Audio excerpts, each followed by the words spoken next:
La padronanza dei movimenti delle dita della mano destra è indubbiamente un aspetto basilare di tutta la tecnica dell'arco.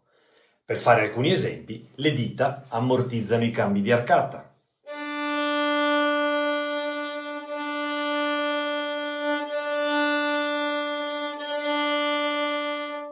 Inoltre, le dita contribuiscono in maniera determinante al corretto funzionamento dei colpi d'arco saltanti.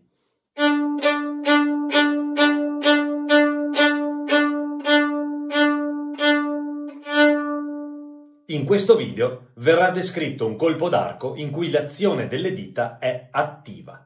Stiamo parlando del collé, colpo d'arco che il grande violinista e didatta armeno Ivan Galamian definisce un pizzicato con l'arco, il cui studio è di inestimabile importanza per acquisire il controllo dell'arco in tutte le sue parti. Galamian parla del collé a pagina 88 del suo preziosissimo libro Principi di tecnica e di insegnamento del violino, tradotto in italiano dal leggendario violinista triestino Renato Zanettovic. Vediamo come Simon Fischer propone lo studio di questo colpo d'arco a pagina 62 di Basics. Appoggia l'arco circa nel punto di equilibrio.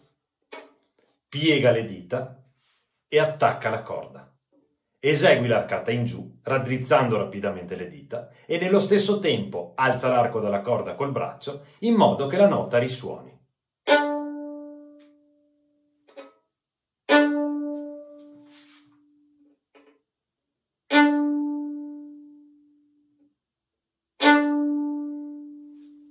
Per quanto riguarda l'arcata in su, appoggia l'arco sulla corda con le dita dritte e le nocche più alte.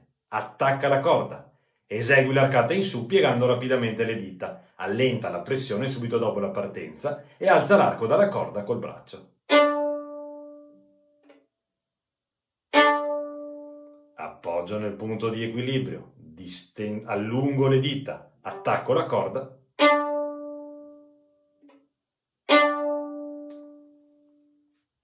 Sempre Simon Fischer propone lo studio del collé come esercizio di riscaldamento muscolare. Stiamo parlando dell'esercizio numero 88 di Basics. Esegui continuamente dei collé su una sola nota, alzando l'arco dalla corda dopo ogni arcata. Inizia al tallone e studia il colpo d'arco arrivando gradualmente alla punta. Ritorna poi al tallone nello stesso modo.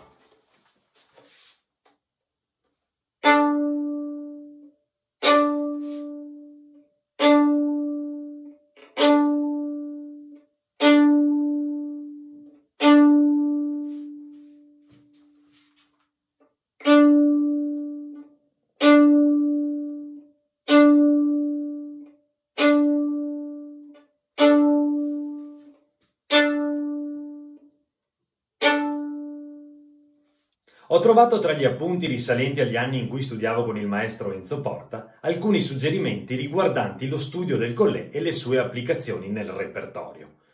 Il maestro milanese mi invitava a studiare il collé nei punti d'arco corrispondenti ai colpi d'arco balzati. Ad esempio l'incipit della sonata K306 in Re maggiore di Wolfgang Amadeus Mozart,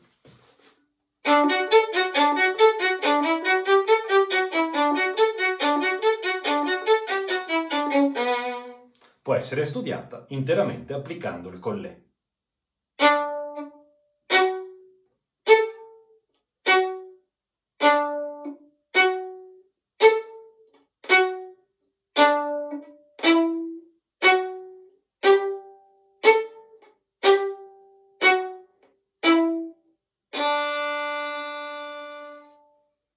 Un altro modo di studiare il collé consiste nel muovere l'arco tramite l'azione delle dita nel momento in cui l'arco stesso tocca la corda.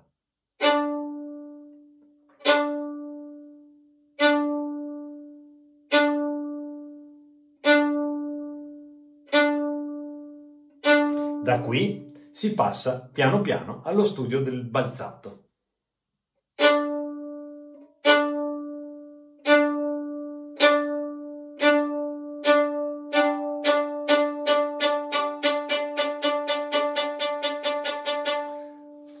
Sostanzialmente, nel balzato, il movimento delle dita non è più attivo, ma è passivo. Rivediamo. Attivo nel momento in cui tocca la corda.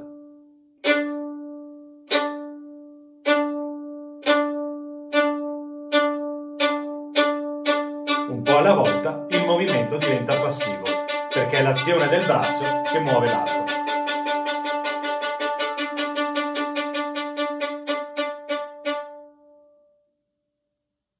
Sempre Enzo Porta consigliava di alternare il collé al balzato, quindi ad esempio l'inizio della sonata di Mozart che abbiamo visto prima potrebbe essere studiato così, con il collé sul primo ottavo.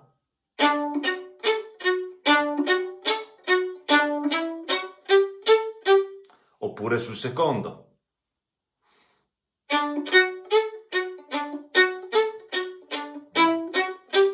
Oppure sul terzo.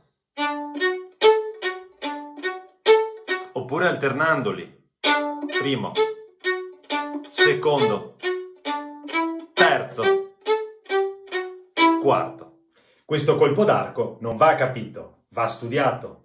Quindi vi invito a provarlo, a studiarlo e a lasciarmi dei commenti in base all'esperienza. Un caro saluto a tutti e buono studio!